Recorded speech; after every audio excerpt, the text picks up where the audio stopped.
Hello, greetings to you all. Welcome to Qualitative. And today we are going to look at forecasting and the quantitative methods. And so when we say forecasting, what does it mean? So in quantitative methods, or generally when we say to forecast, it means what? To predict. Okay. Yes. So we are going to look at how to make predictions when it comes to what? Business decision making. Okay. So everything that we are going to do today is about what? Business decision making. Okay. So we are going to look at forecast. We are also going to look at types of forecasting, classifications. We would also look at the forms of the types. Okay. Yes. We also look at the forms of the types. So this is basically what we are going to do in the introduction to business forecasting. Okay, so let's start with our topic for today. So we know when we say forecasting, to forecast means to predict, right? Okay, so forecasting is a core concern when it comes to organizations and what businesses, because as an organization you need to make what forecast, you need to make decisions, you need to predict what the kind of product you are going to send to the market in the next what period. I hope you get that. So assuming you are let's say a water seller, you sell water, sachets of water in the traffic. So let's say with the previous week or the previous period, you just have to sit down and analyze that. Okay, so anytime I sell in the morning, I make a sale of, let's say, $100. Okay, and when you sell in the afternoon, you make a sale around $200, because in the afternoon people are going to be dehydrated and they are going to buy a lot of water. So when you sell in the afternoon, you get what? This amount.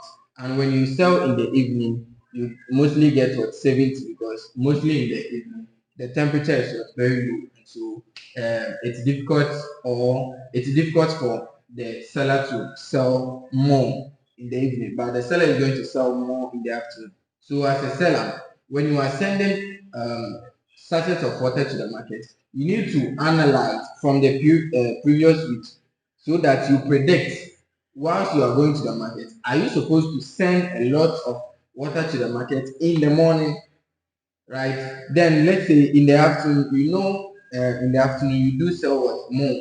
So even when you send, let's say, 10 sachets of or 10 bags of water, probably because it is in the afternoon, and most of the time afternoon you do sell more, it means you are going to send a lot of water to the workshop. I hope you get it.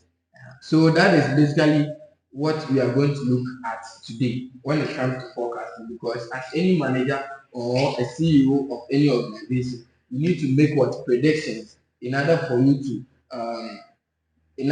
survive in the competitive market.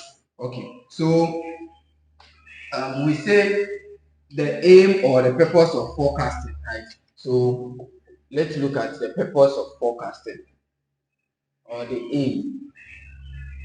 Why do we forecast? Why do we forecast? So we forecast to get what, or to make the possible best what predictions. So we predict. So possible best what predictions for future period or events. Okay. Yes. So there's one reason why we forecast. One reason why we predict. Then the second one is to what? Minimize what? Error. Minimize error. So you don't want a situation whereby you send a lot of water to the market, and at the end you are going to make a lower sale. Even transporting those water back to the house or the warehouse, also you are going to incur what? A cost. Do you get it? Yes. So in order to minimize what error, before you go to the market, you need to predict. On Wednesday is what? A market day. So when you are going to the market, it means you have to send a lot of your products to the market, right? Then for Mondays and Tuesdays, they are not market days. So when you're going to the market, you need to make an extra provisions. That is, you need to know the number of products that you are supposed to send to the market in order not to even incur cost of what? Too much cost of transportation. So that is why we predict. So another reason is we predict to minimize what? Error. Okay. Then the third one is um, to get a reliable what? Information. So to generate or to make a reliable information. After you have been able to minimize error, you are going to get a what? Reliable information.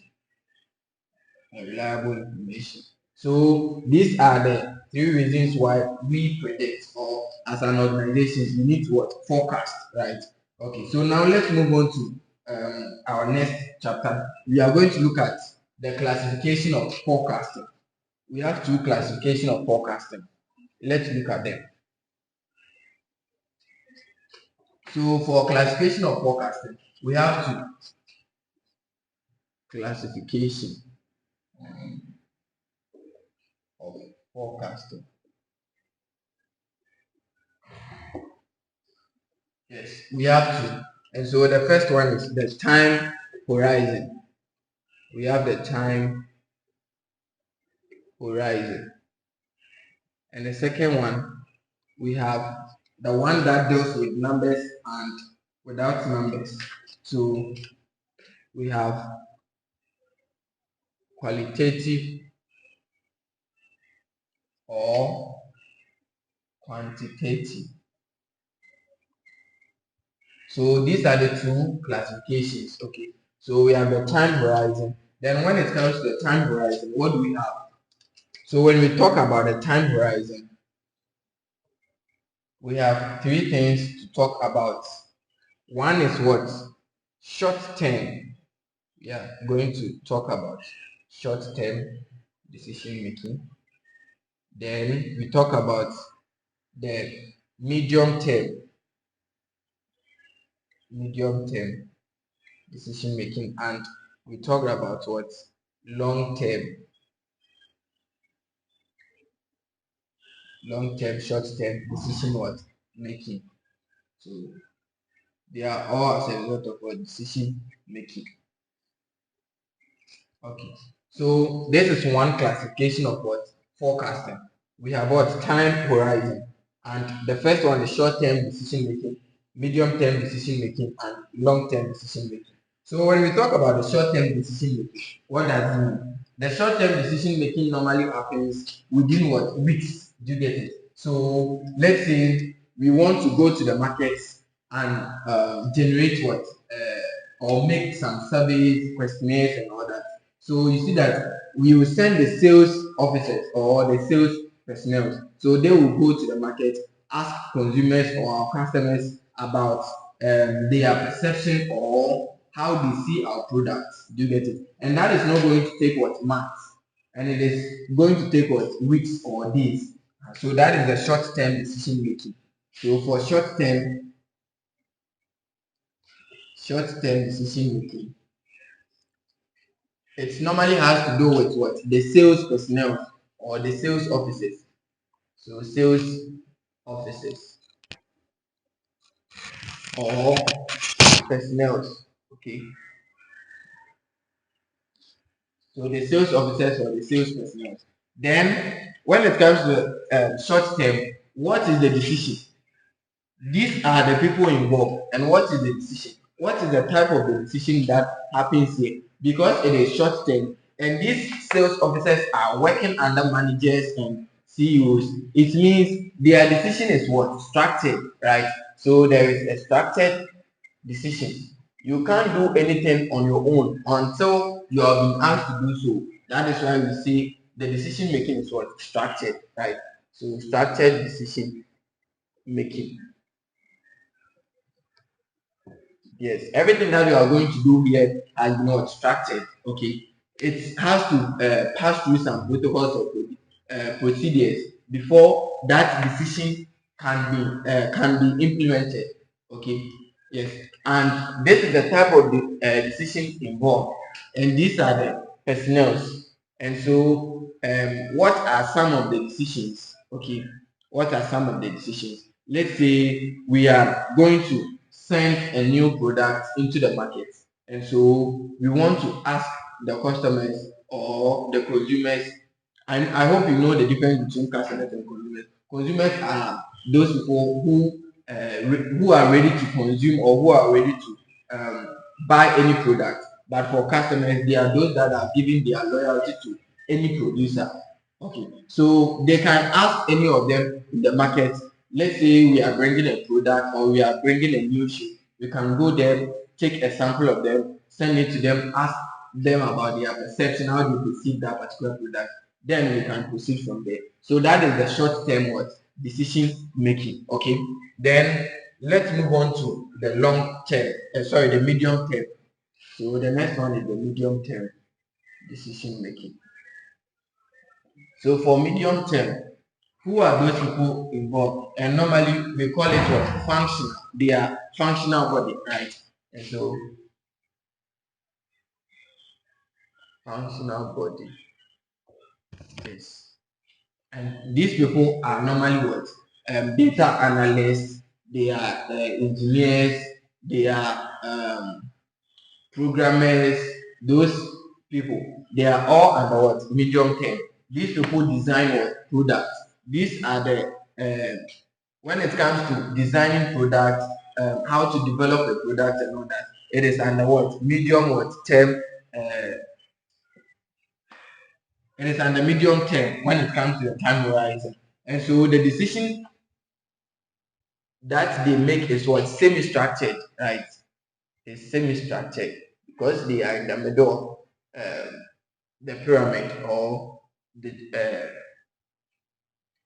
structure. So we say they take what? Semi-structured decisions. Okay. Yeah. So for medium term, they take what? Semi-structured what? Decisions. Okay. Yes. And they take decisions on what? New products. Okay, let me write it. New products, um, and etc. And who are the personnel? We have data analysts. And because we are saying functional body, it means we can talk about what? Marketing department, we can talk about accounting department or control general department. We can also talk about the HR department, those that are going to recruit people into the organization. They are also found what? Within there. That is why we call it what? Functional body of the organization. Okay. Yes. And so they make semi-structured what? Decisions. And let's look at the last one, which is the long term. So for long term, here they are those at the top. So normally they are what? The managers and the CEOs. So you let me use the word managers because they manage the organization. Normally the CEOs, they are not part of the management. You get it? Their coordinating is they have put up the organization or the entity, but the management is different. And so let me say managers. Okay. Yes. So for long term, and which type of decisions do they make here? That is what? Unstructured. They don't need to confront anyone or pass through some protocols. So it's just a small group of people. Let's say the managers, if the managers of the organization are, let's say, 7, they just sit down, discuss about it, and implement it. They don't need to pass it through any protocols or any procedures before they can implement it. So their decisions are called unstructured what? Decision. Unstructured decision. Okay, so there's a type of decision. And what do they do? They make decisions on what? They make decisions on the long term achievement of the organization. So let's say if anything that concerns about the assets or anything that the organization is going to benefit from within what? Let's say for a period of 1 year, 2 years, 3 years, and more. That decision is made by the long term decision makers or the managers. Okay, so an example is what? Maybe if we want to open a new branch, we have a bank and we want to open a new branch somewhere. There is no decision for medium term or short term. It's a decision for what? The long term what? Decision makers or the managers. Or if we want to acquire or buy a power plant, maybe there is power shortages or outages and we want to buy a power plant. This is also a decision by what? The managers. Okay, and if we want to buy any equipment, let's say computers and all that for the organization, it is also by what? The long-term decision makers or the managers. Okay, yeah. So we say, let's say, building uh, another factory, building another factory. Yes. So this is the kind of decision that they make. And so when it comes to a time horizon, these are the three decision structures that what we have. That is structured decision, semi-structured decision, and what unstructured or decision. And so we have short term, medium term, and what long term. And that is for what time horizon. Now let's move on to the qualitative and what quantitative. Okay, so the let's start with the qualitative first. Let's start with the qualitative first. So let me clean this one.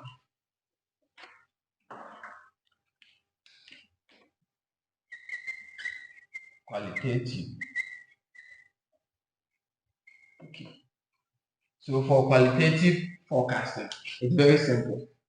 Here we are not going to deal with any let's say figures of the company. You get it? Here we are going to use what individuals or the history of the organization. You get it? So it's just like a football club is playing today. Maybe there is a football match, and one particular football club has a good history, and so you see that someone will just stand and predict that based on the history of this club has done that. Last week, this club did this and that. And so, as a matter of fact, for today's football match, this club is going to win. You get it? And so that is the qualitative what forecasting. You are predicting based on your expertise, right? Based on something or the history of that particular organization. Okay. And so when it comes to qualitative forecasting, another name that is given to it is what? Judgmental sampling. We have judgmental sampling. So you will see you are making what judgment, right? You are taking a sample and you base on that sample to make what judgment, and that is what we mean by judgmental what sampling. Okay, and because of this, because you are going to just pick a sample and you make judgment of it, it means there is going to be what bias. So when it comes to biasing for qualitative and quantitative, qualitative forecasting deals with what biases. Okay. Yeah, so let's look at the forms of the qualitative forecasting. Then we move on to quantitative forecasting. Okay. Yeah. So for qualitative forecasting too, we are going to look at four items. We are going to look at four items or four terms. Okay. Yes. So one terminology that we are going to look at is what Delphi method. We are going to look at Delphi method. Delphi method. Then two. So let's talk about Delphi method, then we move on to the second one. So for Delphi method, here we are going to hire some people, expertise, those that we think they are experts when it comes to management of what organization. So let's say someone has completed or someone is good when it comes to the field of principles of what management, or let's say human resource management. And so as an organization, we can call these people on board. Then we ask them or we tell them to forecast, let them predict for the business. And so they are going to pick, based on their expertise and what they have learned, they are going to pick the history of the organization, then they make what decision upon. Okay, so that is what we call what the Delphi method. And so for the Delphi method, normally we have three decision makers and the Delphi method. We have one as the which one should I start with? The respondents. Okay, respondents. Then we have two. The second one as staff personnel, and we have the last one to be the decision making group. Decision making group. Decision making group. So it's very simple. Respondent, staff, and what? Decision making group. Now, respondent here refers to what? The customers or the consumers. Do you get it? Or you can talk about everything concerning what? The market. Right? And so before this decision making group, normally they consist of 5 to 10 individuals. Do you get it? So that is why I said they can call someone from accounting department, someone who is also an expert in principles of management, organizational behavior, and they can call a lot of people, but normally ranges from what, 5 to 10 what individuals, and so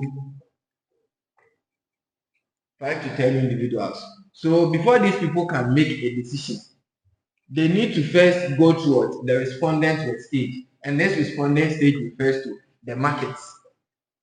So the markets also refers to what the consumers and customers. So these two people. Okay. Yes.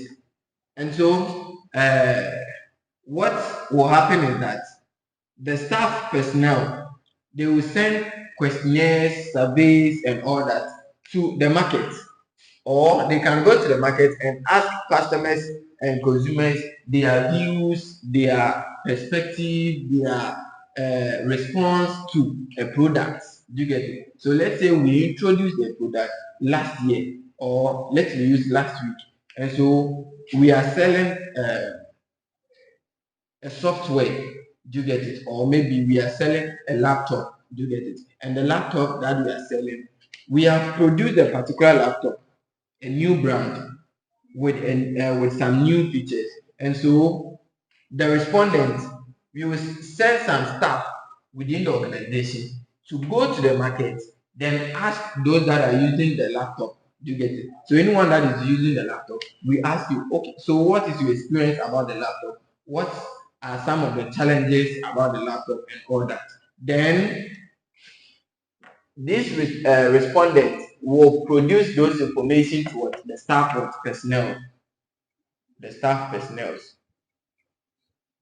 And so when they receive those information, the staff personnel, they are not those that are going to use the information. So all that they have to do is what? Pass those information to what? The decision making groups. Do you get it? They are going to just disseminate it. Okay, we had the staff personnel, what they are going to do is, we had 10 people saying, oh, when you are using the laptop, the battery is not that strong. So they write the total number, 5 people said this. Then, so these are the information that they are going to disseminate. All the views, they bring them into board, they group them. Then after grouping them, they present it to what? The decision making group. Now the decision making group is going to base on that information to make what decision for the company, that, oh, okay, so the laptop that you sold within last month, people are really giving 5 star, 4 stars to the laptop. It means the laptop is doing well. Do you get it? So it means within the shortest possible time, you can do your best to sell more, and those decision making groups are going to provide the organization with some of the criteria or some of the mechanisms that they can go through to sell more of the laptop. So decision making groups, as I said, they are mostly what, 5 to 10 individuals or people. Okay. Yes. So that is the Delphi method. Then when it comes to the qualitative method or qualitative forecasting, we have the second part, which is jury of executive. Yes, jury of executive opinion. So jury of executive opinion. So with this one is also simple. Jury of executive opinion, this one, they are also experts, but they are executive body within what the organization, right? And so what they are going to do is they are going to call those executives within that organization and ask them about what from, let's say they are going to forecast, they are going to predict for the future, but they are going to take the information from the past years.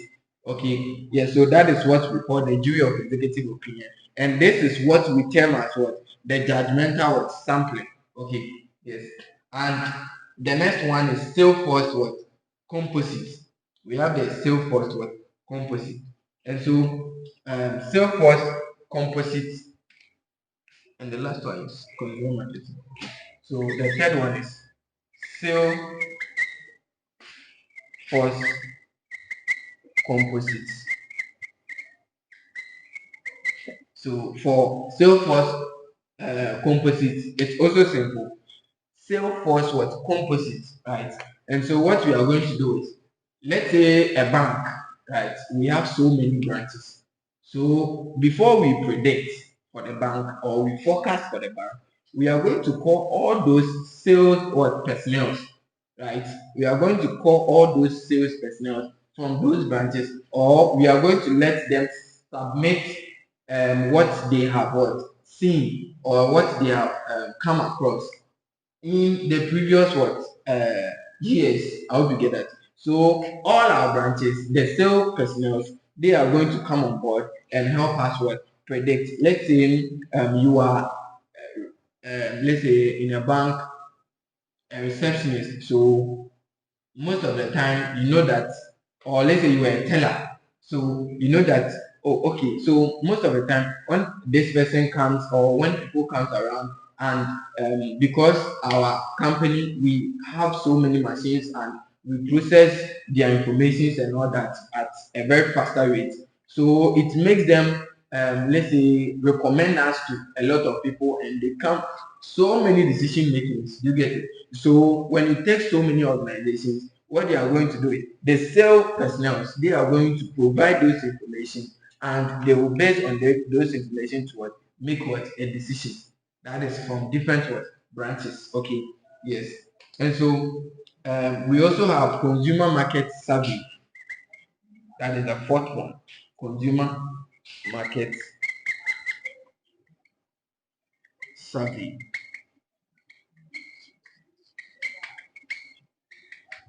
So for consumer market survey, this one is also simple. It's just like what we said here, the respondents, right? So that is the market, right? So the market. So here we are referring to what the consumers and what the customers. We just collect their views and perception, all that from them. Then we make what a decision. Do you get it? That is the consumer market survey. And so that is the last part.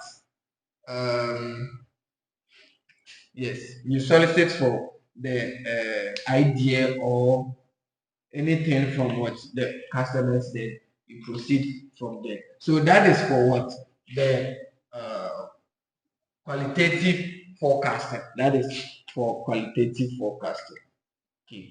So we are done with the first part. That is qualitative forecasting. And here, as I said, there is no need for calculation and there's nothing, because you are going to use what expertise, right? So you are going to use people with good, or people that have been, they have been in the industry for so many years. You get it? They have experience, yes, and they can help you with forecast.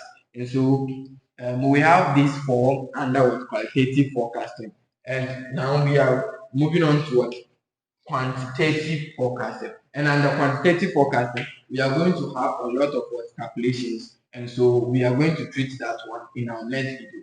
Kindly follow us in our next video as we go through the quantitative forecasting. Thank you very much.